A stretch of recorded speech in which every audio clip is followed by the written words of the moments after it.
Hi hello guys, welcome to learn express.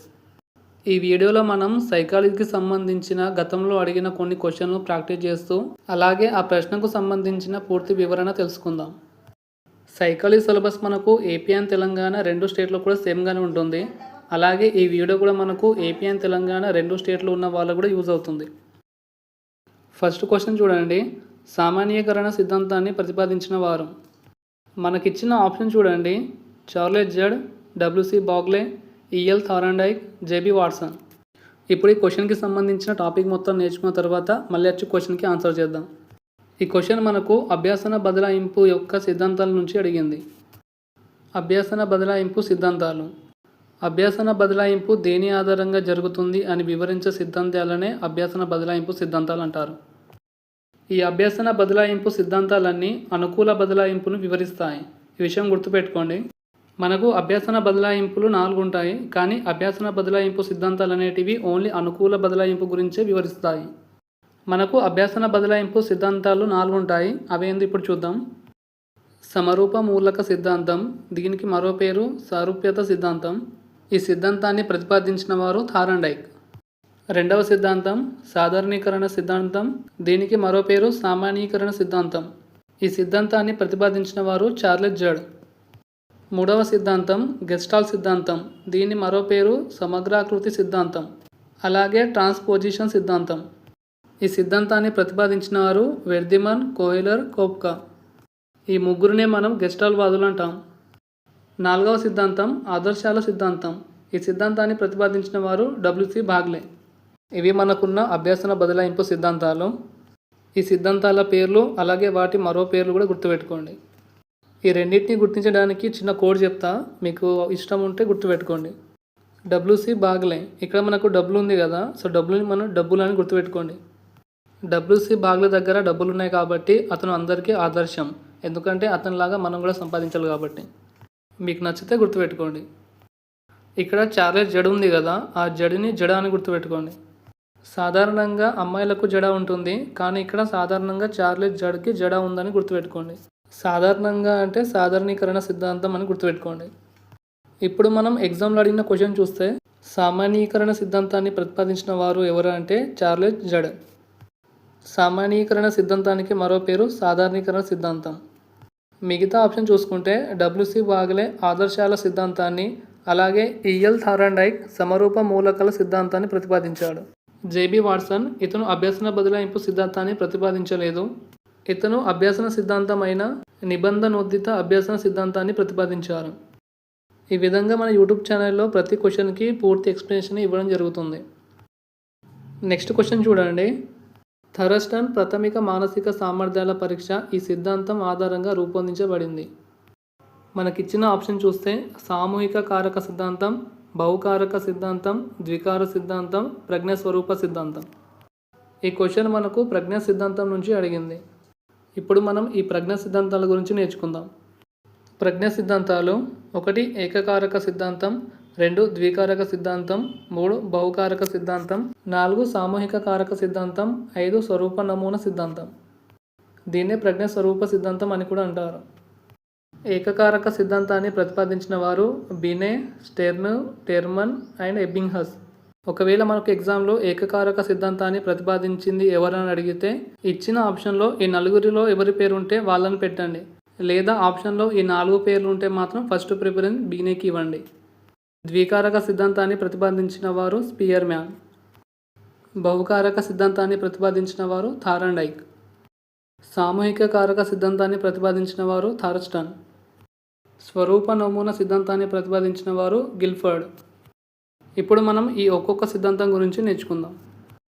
ఏకకారక సిద్ధాంతం, దీన్ని ప్రతిపాదించిన వారు బినే, స్టెర్న్, టెర్మన్, ఎబ్బింగ్హస్. ఈ సిద్ధాంతాన్ని సాంప్రదాయక ప్రజ్ఞ సిద్ధాంతం అలాగే నియంత్రిత సిద్ధాంతం అని కూడా అంటారు. ఈ సిద్ధాంతం ప్రకారం ప్రజ్ఞ ఒకే కారకంతో ఏర్పడుతుంది.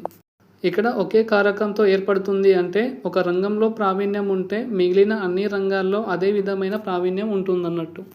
దీనికి ఉదాహరణ చూస్తే గణితంలో మంచి ప్రావీణ్యత కలిగిన వ్యక్తి మిగిలిన అన్ని సబ్జెక్టులో కూడా అంతే ప్రావీణ్యత చూపుతాడు అని ఈ సిద్ధాంతం తెలియజేస్తుంది. రెండవ సిద్ధాంతం ద్వికారక సిద్ధాంతం. ఈ సిద్ధాంతాన్ని ప్రతిపాదించిన వారు స్పియర్ మ్యాన్. ఈయన రచించిన గ్రంథం ద ఎబిలిటీస్ ఆఫ్ మ్యాన్. ఈ సిద్ధాంతం ప్రకారం వ్యక్తిలో ప్రజ్ఞ అనేది అనువంశికత ద్వారా జీకారకం అలాగే పరిసరాల ద్వారా ఎస్కారక కలయిక వలన ఏర్పడుతుంది. అంటే ఈ సిద్ధాంతం ప్రకారం జీకారకం అలాగే ఎస్కారకం కలయిక వలనే ప్రజ్ఞ అనేది ఏర్పడుతుంది. జీకారకం అనేది అనువంశికత ద్వారా అలాగే ఎస్కారకం అనేది పరిసరాల ద్వారా ఏర్పడుతుంది. వ్యక్తిలో జీకారకం అనేది స్థిరంగా ఉంటుంది, అలాగే ఎస్కారకం అనేది మారుతూ ఉంటుంది. దీనికి ఉదాహరణ చూస్తే గణితంలో ఒక వ్యక్తి ప్రతిభను నిర్ణయించేది జీకారకం, అలాగే గణితంపై ఆ వ్యక్తికి గల అభిరుచిని నిర్ణయించేది ఎస్కారకం. ప్రజ్ఞ అనేది మనకు సాధారణ కారకం అలాగే ప్రత్యేక కారకం కలయిక వల్లనే ఏర్పడుతుంది. ఈ విధంగా మనకు ఈ సిద్ధాంతం తెలియజేస్తుంది. మూడవ సిద్ధాంతమైన బహుకారక సిద్ధాంతం గురించి నేర్చుకుందాం. ఈ సిద్ధాంతాన్ని ప్రతిపాదించిన వారు థార్న్డైక్. ఈయన ప్రకారం ఒక వ్యక్తిలో అధిక సంఖ్యలో ఉన్న నిర్దిష్ట సామర్థ్యాల సముదాయమే ప్రజ్ఞ. ఈ సిద్ధాంతం ప్రకారం ఒక రంగంలోని ప్రావీణ్యం మరో రంగంలోని ప్రావీణ్యాన్ని నిర్ధారించలేదు. థార్న్డైక్ ప్రకారం ప్రజ్ఞ అనేది అమూర్త, సాంఘిక, యాంత్రిక రకాలుగా ఉంటుంది. ఇది గుర్తుపెట్టుకోండి. థార్న్డైక్ ప్రకారం ప్రజ్ఞ అనేది మూర్త, సాంఘిక, యాంత్రిక రకాలుగా ఉంటుంది. ఈయన మెజర్మెంట్ ఆఫ్ ఇంటెలిజెన్స్ అనే గ్రంథంలో ప్రజ్ఞకు 4 గుణాలు ఉంటాయని తెలియజేశారు.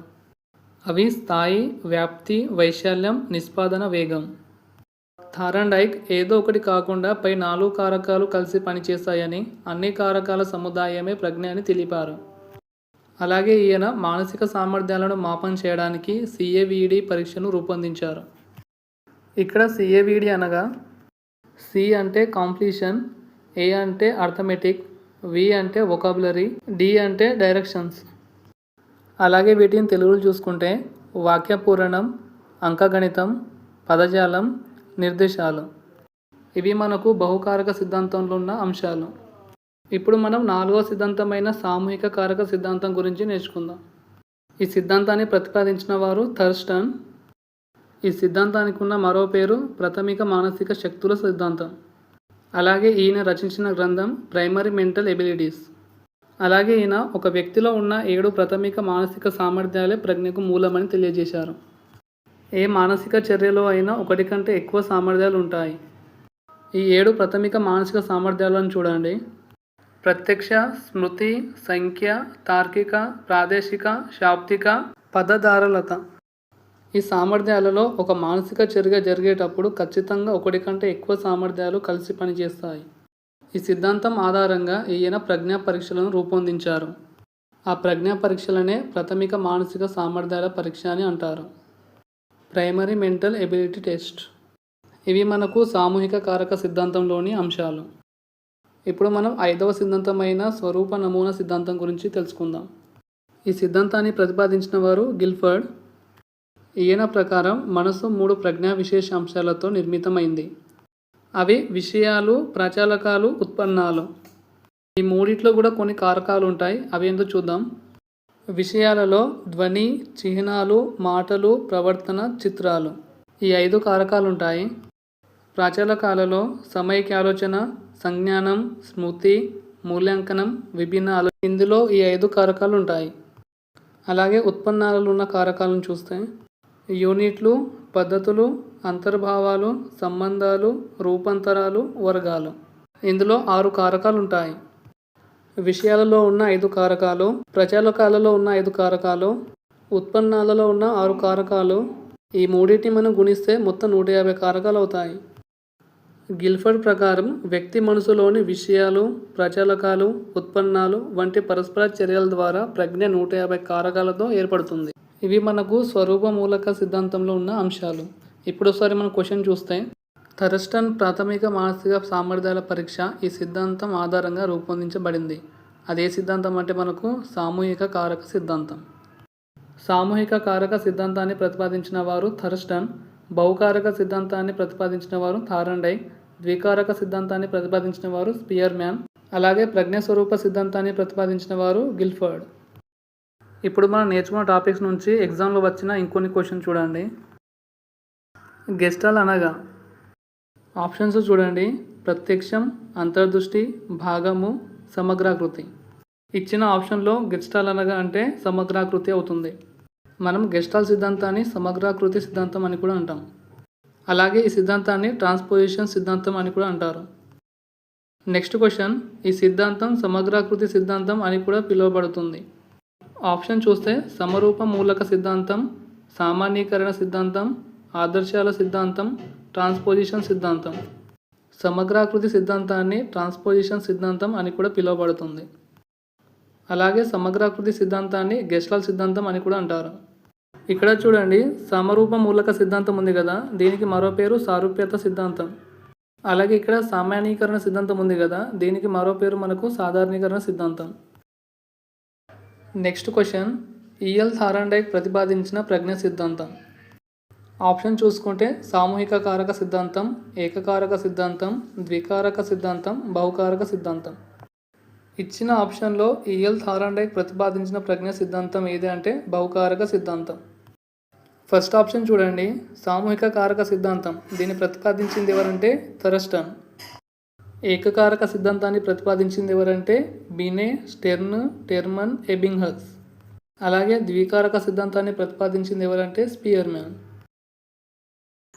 నెక్స్ట్ క్వశ్చన్ చూస్తే థరస్టన్ ప్రతిపాదించిన ప్రాథమిక మానసిక సామర్థ్యం కానిది. ఆప్షన్ శాబ్దిక సామర్థ్యం, ప్రాదేశిక సంబంధాలు, పదధారులత, యాంత్రిక సామర్థ్యం. థరస్టన్ ప్రతిపాదించిన ప్రాథమిక మానసిక సామర్థ్యాలు మనకు 7 ఉంటాయి. అవి ప్రత్యక్ష, స్మృతి, సంఖ్య, తార్కిక, ప్రాదేశిక, శాబ్దిక, పదధారులత. ఇప్పుడు చూడండి, థరస్టన్ ప్రతిపాదించిన ప్రాథమిక మానసిక సామర్థ్యం కానిది ఏదంటే యాంత్రిక సామర్థ్యం. యాంత్రిక సామర్థ్యాన్ని ప్రతిపాదించింది ఎవరంటే థారండైక్.